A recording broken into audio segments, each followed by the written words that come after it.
Thanks for joining us today. I'm Parker Tice. And I'm Chloe Herbert-Ballantyne. Here are some of the stories we're following for you this morning from the On the Record newsroom. Toronto City staff have released some recommendations to help improve access to affordable homes. A report released Tuesday called for a multi-billion-dollar plan to add 65,000 rent-controlled homes in Toronto by the year 2030. The report includes 22 suggestions to make housing more affordable in what they're calling a generational transformation of Toronto's housing system. One being reintroducing rent control for housing units occupied after November 2018. City staff say the plan is estimated to cost between $28.6 billion and $31.5 billion. Artificial intelligence technology is becoming more accessible than ever. So how does generative AI impact learning? Toronto Metropolitan students spoke on a panel yesterday to share their thoughts on the future of AI in schools. I went out and filed this report. The Center for Excellence in Learning and Teaching hosted a panel yesterday to discuss the uses of generative AI in education. There's already news articles specifically in the sports industry that are written entirely by AI. And that might seem like, oh, well, it's just like recapping a sports game, but I feel like that sets a precedent for the kind of information that's out there, especially online. The panel had 5 students from different programs sharing their concerns with the growth of this technology and how AI can impact their learning. So the only difference with ChatGPT is that now it's like a Google search away getting someone else to do your work. So I think there definitely needs to be an education on acceptable ways to use ChatGPT, but I also think that if you give an inch, students will take several miles, or should I say several paragraphs from ChatGPT. So trust but verify, I would say. We kind of deserve to be taught by like real people who have experience in like the areas that we're learning. And so if a professor were using generative AI for like lessons and stuff like that, I would feel a bit like cheated. While being in computer science, the way I use it is like, because I have the free model, free version of ChatGPT, and the way I use it is to just like further ignite my curiosity. When you're curious, then you're willing to learn on your own instead of relying on other tools like AI. TMU's Lincoln Alexander School of Law has condemned a since-deleted open letter written by a group of law students criticizing the school's neutral position on the ongoing Israel-Palestine conflict. The letter, dated last Friday, was signed by over 70 people. It called for a ceasefire and expressed support for all forms of Palestinian resistance. The law school issued a response on Monday saying they do not endorse the letter and unequivocally condemns the sentiments of anti-Semitism and intolerance expressed in this message. Up-and-coming artist Elisa Alikpala is renting out the Urban Innovation Studio space every Thursday. Her project? Turning waste into art. On the Record reporter Tarek Tahan has more. Artist Elisa Alikpala partners with TMU's Urban Farm, turning waste into art. Elisa works with dead corn stalks and milkweed, prolonging their cycle of life. Her crafts will soon be on exhibits at the Urban Farm. Working with plastics like polyester deviates from ordinary textile design. Alikpala says she takes inspiration from her ancestors.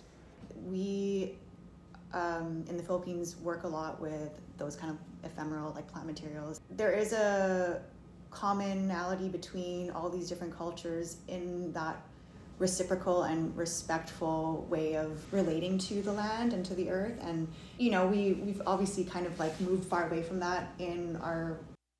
Her philosophy: all things deteriorate and return to the earth, even single-use plastics. Alikpala wasted no time to book the studio once the opportunity arose.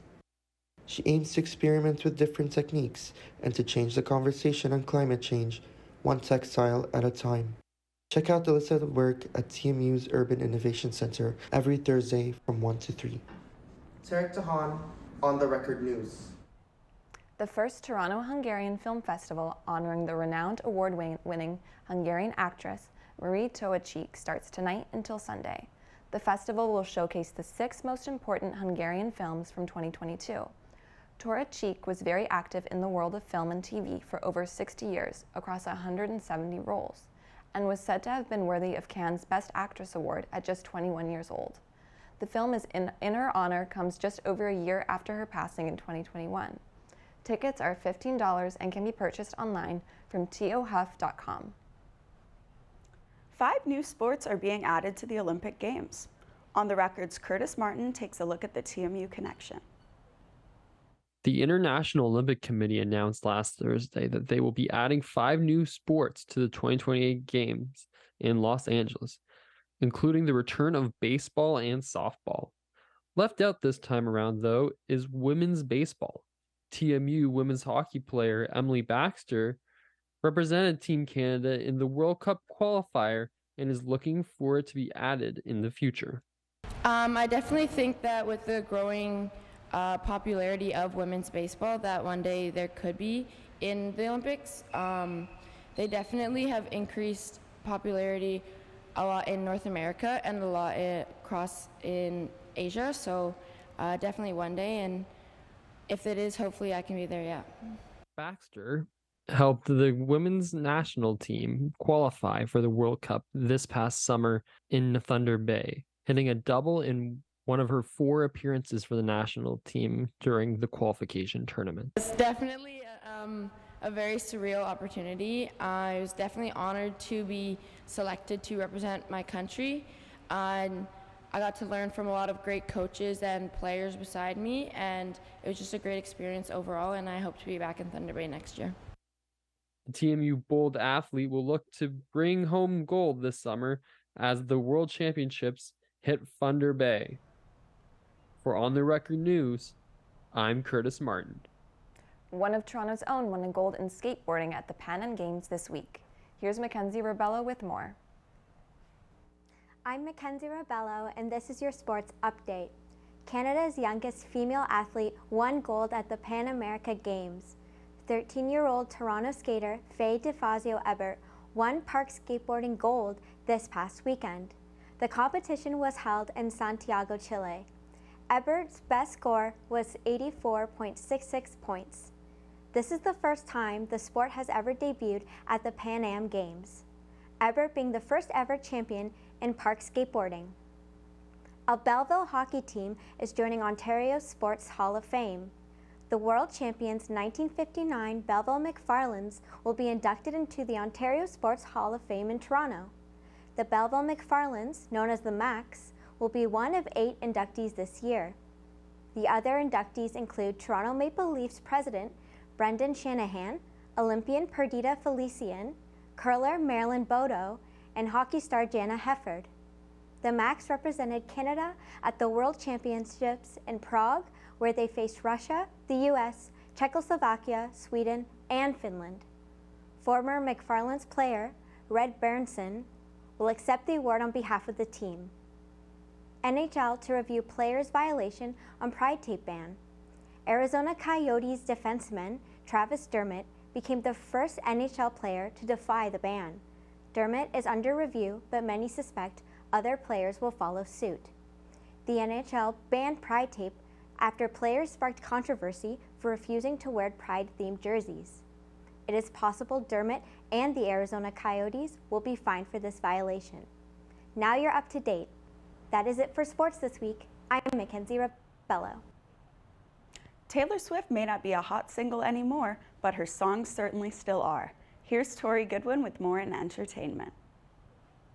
I'm Tori Goodwin, and here's your update on what's going on in the world of entertainment this week. Last Friday, Cher released her first Christmas album. Cher teased the album on her Instagram with this image. This is the singer's 27th album in her career and features her take on some classic Christmas hits, as well as some originals. Cher also has quite a lineup of collaborators singing on the album with her, including Michael Bublé and Stevie Wonder. More in music, Taylor Swift has gotten her 10th #1 single on Billboard's Hot 100 list. Swift's song Cruel Summer rose on the charts after she released new mixes of the song last week. Swift shared the new cover for the song on her Instagram, which you see here. Fans were left disappointed last weekend after Lil Yachty's concert in Vancouver was cancelled. This image is the flyer Lil Yachty shared on his Instagram to promote the tour. The performance was cut short when the floor section of the arena was flooded with attendees. This came after the artist encouraged the audience to leave their seats and move to the floor, putting the area at overcapacity. That's it for entertainment this week. I'm Tori Goodwin. Starting this weekend, the GTA will see temperatures drop in the lead up to Halloween. Here's Maria Robinson with your forecast. Good morning, TMU. I'm Maria Robinson, and welcome to On the Record Weather. Let's take a look at what you can expect today. You've got a great start to your weekend. Today we'll see a mix of sun and cloud with the chance of rain, getting up to 19 degrees in Toronto. And that's basically the same across the board. St. Catharines, Kitchener, Peterborough, and Guelph are also all sitting at highs of 19. Then we've got Hamilton, Mississauga, Brampton, Newmarket, and Barrie at highs of 20, with Oshawa being the coolest with its high of 18. Now let's look ahead to Toronto's 5-day forecast. We're cooling off a bit tomorrow with a high of 13 and a low of 6, but thankfully it's set to be a sunny fall day, so soak that in before the rain comes in on Sunday. By Sunday, we've got a low of 6 with a high of 9, setting off a trend of cooler temperatures for next week.